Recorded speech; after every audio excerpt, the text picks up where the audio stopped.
오늘은 사순절 네 번째 주일입니다. 오늘 한밤중에 예수님을 찾아온 니고데모와 예수님의 대화를 기록한 내용을 보려고 합니다.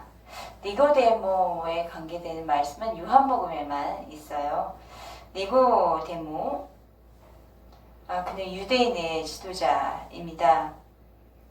유대인의 지도자란 당시 이스라엘 최고의 의결 기구가 있었죠. 그것이 무엇이었죠?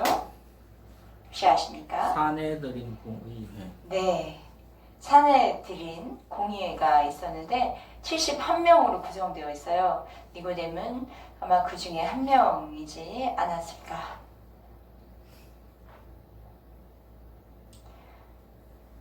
자, 니고데모는 예수님께서 공생의 사역을 하고 계시는 것에 이야기를 듣습니다. 그리고 예수님에 대해서 개인적으로 또 알고 싶어 합니다. 그런데 니고데모는 유대인의 지도자 그룹에 속하였기 때문에 사람들이 있을 때는 공식적으로 예수님을 찾아와 질문하기가 쉽지 않습니다. 예수님은 공생에 시작하시고 첫 6월절에 무엇을 하셨죠? 지난주 말씀인데요. 성전을 청결케 하셨습니다. 그로 인해서 예수님은 예루살렘에서 톱뉴스 주인공으로 뜨신 거예요. 그러니 유대 지도자 그룹은 그를 언제부터 나타난지 갑작스럽게 나타난 그에 대해서 눈여겨보고 있었을 것이죠. 예수? 그는 우리의 적인가? 우리의 동지인가? 이런 것을 이제 눈여겨 살펴보고 있었을 것입니다. 그래서 니고데모는 사람들의 왕래가 많지 않은 어두운 밤에 예수께 찾아와 자신이 궁금해하던 것에 대해서 예수님께 질문을 합니다. 요한복음 이후로 니고데모, 그러니까 요한복음 3장 이후로 니고데모의 이름이 두 번 다 이 요한복음에 등장하고 있어요. 혹시 아십니까? 요한복음 7장에 나오는데 유대 지도자들이 예수님을 잡아서 죽이려고 예수님을 잡아오라고 하자 예수님을 잡아오지 않는 아랫사람들을 책망할 때 그때 니고데모가 나타나서 예수님을 변호합니다. 7장 51절에 이런 말씀이 있어요. 우리 율법은 사람의 말 듣고 그 행한 것을 알기 전에 심판하느냐. 이 말은 현대어 성경으로 읽어보니까 사람을 신문해 보기도 전에 죄인으로 처단하는 것은 율법에 어긋나지 않소. 이런 말을 했던 거예요. 두 번째 예수님이 등장하시는 곳은 예수님께서 십자가 죽으신 다음에 아리마대 사람 요셉이 예수님을 장사하려고 할 때 니고데모가 예수님의 장례를 위해서 향품을 들고 옵니다. 그래서 19장 39절에 이런 말씀이 있어요. 일찍이 예수께 밤에 찾아오던 니고데모는 물약과 침량 섞은 것을 100리트라쯤 가지고 온지라.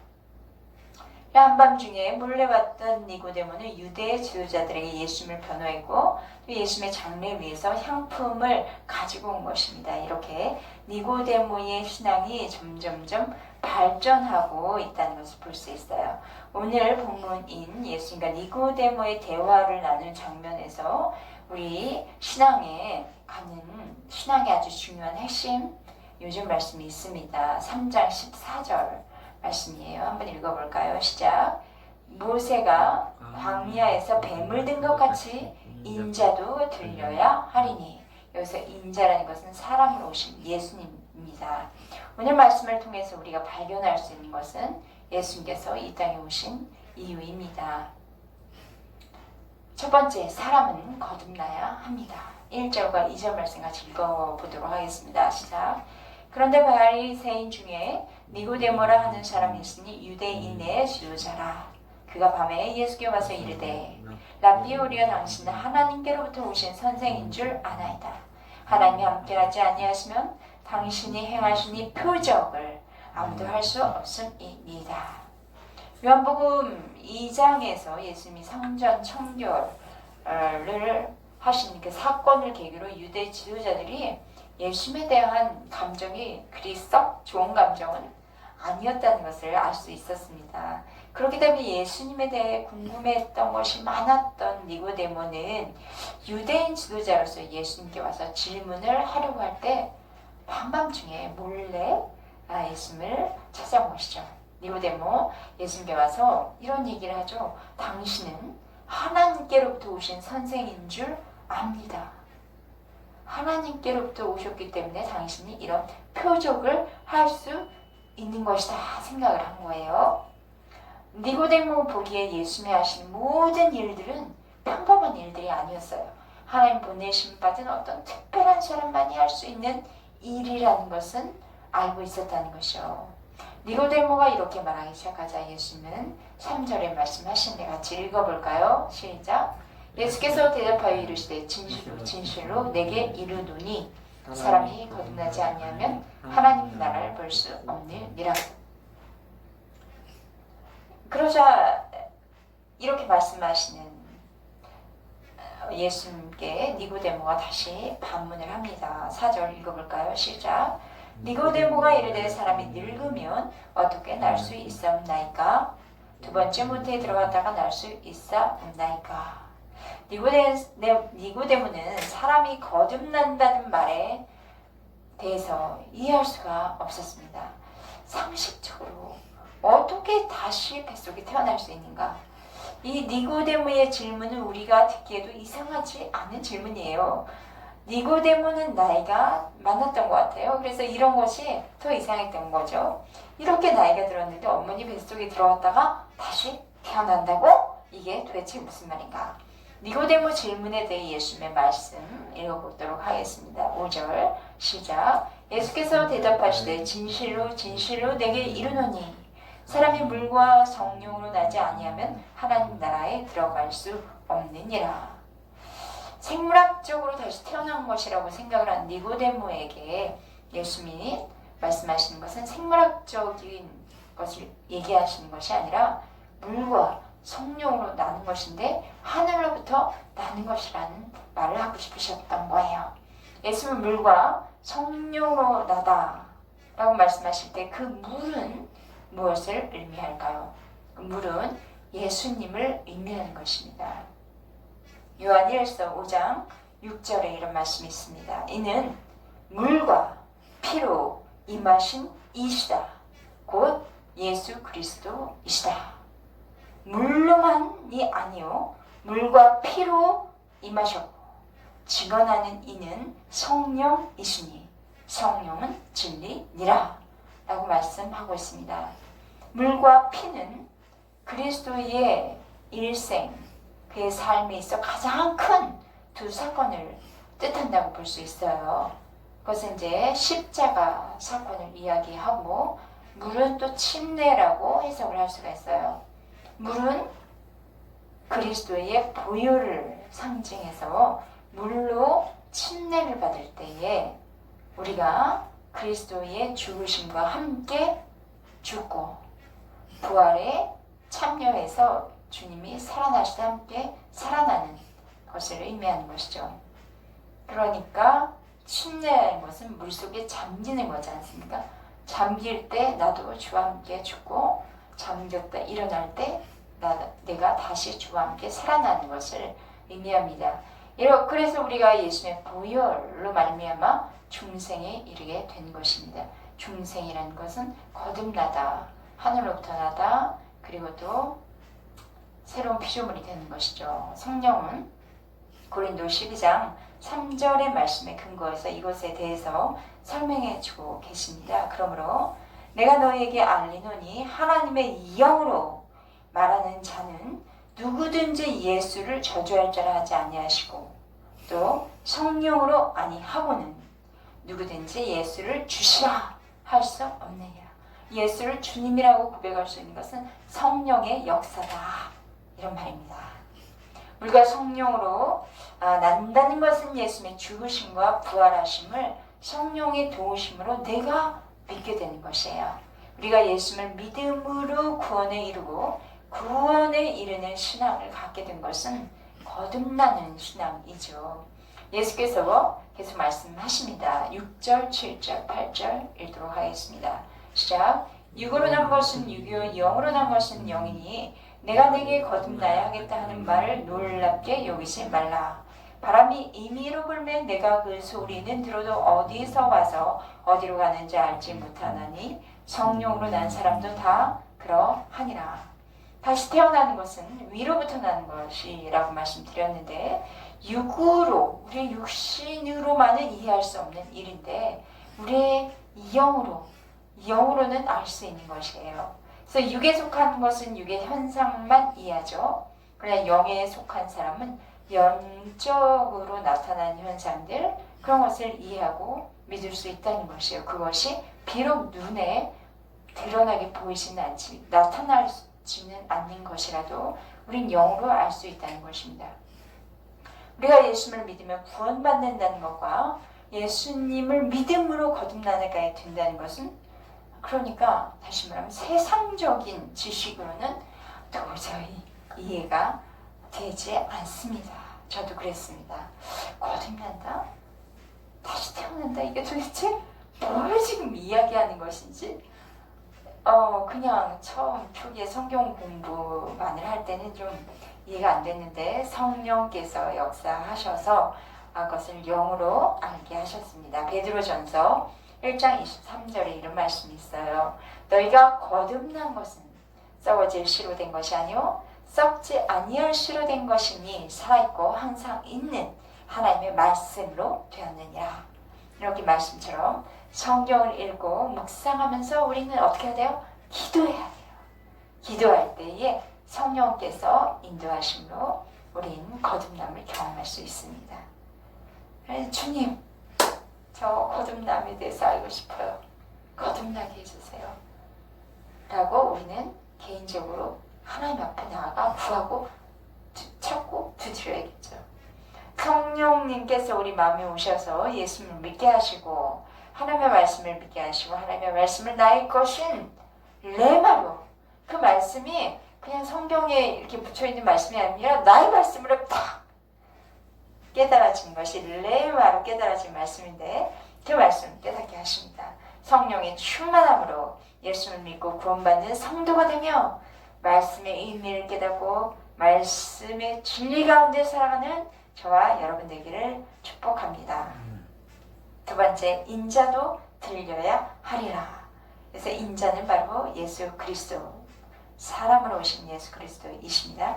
니고데모에게 사람이 물과 성령으로 거듭나야 한다 말씀하신 예수님은 계속해서 주신 말씀이 예수님께서 그럼 왜 세상에 오셨는가에 대한 말씀으로 이어주십니다. 14절 읽어볼까요? 시작.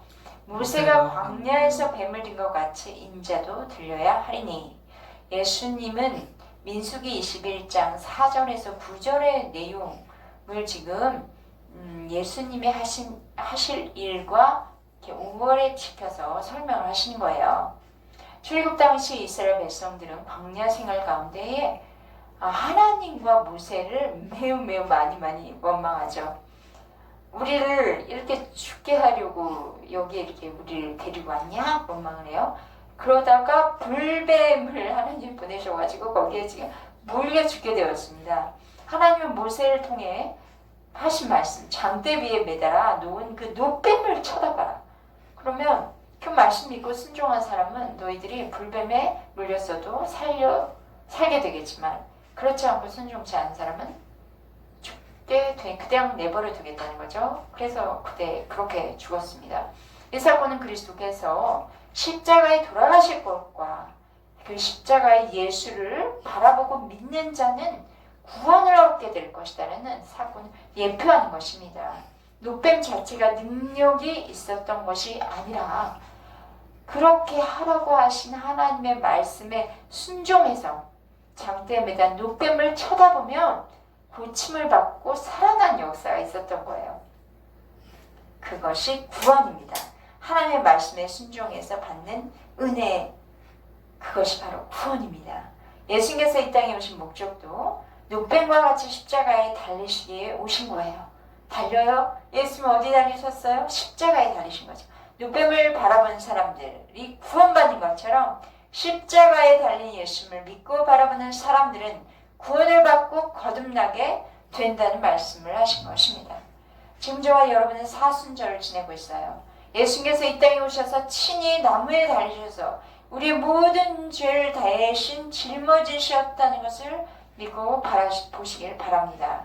나무에 달리신 예수님께서 우리의 모든 죄를 지심을 믿고 바라볼 때 우리의 죄의 용서함과 함께 구원의 은혜를 누리게 될 것입니다. 그렇게 된다면 우리의 옛자는 죄인 되었던 우리의 옛자는 주님과 함께 십자가에서 주님과 함께 죽고 이제는 예수님이 나의 주인으로 오셔서 예수님과 함께 새로운 삶을 살게 되는 것입니다. 15절 같이 읽어볼까요? 시작. 이는 그를 믿는 자마다 영생을 얻게 하려 하심이라. 영생이 영원한 생명이라고 하니까 뭐 목숨만 길게 고무줄 늘리듯 늘어난 것이 아닙니다. 영생은 요한복음에서 매우 중요한 단어예요. 그냥 문자적으로 보면 영원한 생명이라고 할 수 있겠지만 이것을 좀 더 해석해보면 올 세대의 생명을 얘기합니다. 올 세대라는 것은 올 세대는 꼭 종말론적인 개념이죠. 이 땅이 마무리되고 이제 다음 세상이 올 그 종말의 때를 이야기하는데 요한복음에 사용된 그 영생이라는 것이 공간복음에서 마태, 마가, 누가복음에서 사용하는 하나님 나라 거기에서 하나님 나라라는 단어가 많이 등장하는데요. 그것을 의미하는 거예요. 영생, 하나님의 나라. 우리 하나님의 나라에서 살고 싶고 이 땅에서도 하나님의 나라가 임했죠. 그 나라를 누리는 자는 영생을 누리는 자입니다. 그리고 또 뿐만 아니라 이 세상에서 뿐만 아니라 종말론적으로 주실 올 세대의 그 새 생명을 이야기합니다. 그래서 요한복음에는 생명, 영생 이런 말들이 이렇게 상호 교환적으로 이렇게 바꿔가면서 사용하고 있어요. 그러니까 영생이란 예수 그리스도를 통해서 유일하신 하나님을 아는 것이며 하나님 나라에서 누릴 수 있는 것 그게 무엇일까요? 나 하나님의 나라에서 무엇을 누리고 싶어요? 하나님 나라에서 주기 원하신 것은 궁극적으로 사망의 세력, 죄의 세력이 없는 영원한 생명을 누리는 것이 하나님의 나라에서만 누릴 수 있는 하나님의 선물입니다. 이것에 대해서 바울은 로마서 5장 10절에 이런 말씀합니다. 곧 우리가 원수 되었을 때에 그 아들의 죽으심으로 말미암아 하나님과 화목하게 되었은즉 화목하게 된 자로서는 더욱 그의 살아나심으로 말미암아 구원을 받을 것이니라. 예수님께서 십자가에 달리심으로 저와 여러분의 죄가 용서함을 받았고 하나님과 원수된 저와 여러분의 모든 죄의 담을 허물어 주심으로 말미암아 저와 여러분이 하나님 아버지께 나아갈 수 있게 하시고 영원한 생명을 누리게 하신 것입니다. 이것은 하나님께서 세상을 얼마나 사랑하셨는가 보여주는 결과예요. 그래서 16절 예수 말씀하십니다. 함께 읽어볼까요? 시작. 하나님께서 세상을 이처럼 사랑하사 독생자를 주셨으니 이는 그를 믿는 자마다 멸망하지 않고 영생을 얻게 하려 하심이라. 이 요절 말씀은 성경 전체의 중요한 키 구절이라고 볼 수 있어요. 하나님께서 세상을 이처럼 사랑하사 독생자이신 예수를 보내시고 십자가에 달리게 하신 것은 우리를 향한 사랑을 보여주신 거예요. 하나님께서 세상을 사랑하시기 때문에 세상은 이제 멸망하지 않게 되었어. 영생을 얻게 된 것이야. 예수님의 그 사랑 때문에 우리가 그 은혜를 누리게 되었습니다. 그리스도의 고난 받으심과 부활을 기념하고 준비하는 사순절이 되면서 모든 것이 그 하나님 아버지의 사랑으로부터 이루어진 것을 꼭 기억하시기 바랍니다. 하나님의 세상을 이처럼 사랑하시라 인자 되신 예수님께서 십자가에 들리신 그 은혜, 그 사건의 은혜를 묵상하며 사순절을 보내시는 저와 여러분 되기를 축복합니다. 세 번째, 심판이 아니라, 이제는 심판이 아니라 구원이다. 17절 같이 읽어볼까요? 시작. 하나님이 그 아들을 세상에 보내신 것은 세상을 심판하려 하심이 아니요 그로 말미암아 세상이 구원을 받게 하려 하심이라. 아담과 하와가 범죄한 이후에 아담과 하와를 통해서 나온 이 세상에 살아가는 모든 사람은 아담의 속성을 가지고 태어나기 때문에 모든 사람이 죄인 되어서 반드시 죽게 되고 있습니다. 그래서 인간은 태어나면서부터 사형 선고를 받고 태어난 사람과 같다고 할 수 있어요. 인생을 살면 수고와 고생뿐이죠. 나이가 많은 분들이 그렇게 생각하는 것만이 아니라 요즘은 청소년, 어린이도 그렇게 생각하는 것 같더라고요. 결국 그래서 끝에 우리의 삶의 끝은 육체는 흙으로 돌아가고 영혼은 어디론가 가는데 그게 중요한 거예요. 지옥인가 천국인가. 나의 영혼은 어디로 갈까요? 지옥 가지 않고 구원받아야 하는데 그런데 구원자로 보내신 분인 하나님께서 예수님을 세상에 보내셨습니다. 예수님을 믿는다는 것은 심판받는 것이 아니라 구원을 받는 것이에요. 그러니까 예수님을 믿는 것은 우리가 절대적으로 선택해야 되는 부분인 거예요. 2000년 전에 우리에게 오신 예수님, 그리고 우리를 위해 고난받으신 예수님은 심판의 주님 아니라 구원의 주님이십니다. 성경은 말씀하고 있어요. 천하에 구원을 얻을 만한 다른 이름을 하나님이 주신 적이 없다 선포하십니다. 18절 같이 읽어볼까요? 시작. 그를 믿는 자는 심판을 받지 아니하는 것이요 믿지 아니하는 자는 하나님의 독생자의 이름을 믿지 아니하므로 벌써 심판을 받은 것이니라. 심판은 벌써 이미 시작되었습니다. 이미. 그래서 심판의 판결은 지금까지 우리가 지금 살아가면서 효력을 발휘하고 있어요. 그러니까 불신자들은 장차 있을 종말에 심판을 받겠죠. 그러므로 지금 예수님을 믿지 않는 사람, 지금 예수님을 믿지 않는 사람은 그도 이미 죄인으로서의 삶을 살고 있는 것이고 정죄받고 있는 삶을 살고 있는 것이에요. 그러면 사망의 세력은 계속 찾아오는 것이죠. 당장 그 영원한 심판이 지옥으로 가는 것이 아니라 지금 내가 그 사망의 세력, 지옥의 세력에 시달리고 있는 삶을 사는 것입니다. 믿는 성도는 진리 안에 자유함을 누리는데 반해서 믿지 않는 사람은 죄에 얽매여서 죄의 종노릇을 하고 있기 때문입니다. 예수 믿지 않는 사람들은 예수님을 믿지 않는 그 자체만으로도 이미 심판을 받은 것입니다. 19절과 20절과 21절 함께 읽도록 하겠습니다. 시작. 그 종죄는 이것이니 곧 빛이 세상에 왔을 때 사람들이 자기 행위가 악함으로 빛보다 어둠을 더 사랑한 것이니라. 악을 행하는 자마다 빛을 미워하여 빛으로 오지 아니하나니 이는 그 행위가 드러날까 함이요 진리를 따르는 자는 빛으로 오나니 이는 그 행위가 하나님 안에서 행한 것임을 나타내려 함이라 하시니라. 빛이 세상에 왔으나 빛이 세상에 왔어요. 근데 사람들이 자기 행위가 악하기 때문에 빛보다 어둠을 더 사랑한 것입니다. 예를 들면 바퀴벌레 빛이 다 비추면 어둠으로 전부 다 들어가죠. 다시 말하면 악을 행하는 사람은 자신의 악이 빛에 드러나는 것이 두려운 거예요. 그래서 빛으로 나오지 못한 것이죠. 빛은 자신의 모든 것을 있는 그대로 드러나게 하는데 그 빛이 누구냐고 오늘 말씀에 선포하시냐면 예수님이십니다. 우리가 빛이신 예수님 앞에 설 때 우리의 있는 그대로가 다 드러나게 되는 것입니다.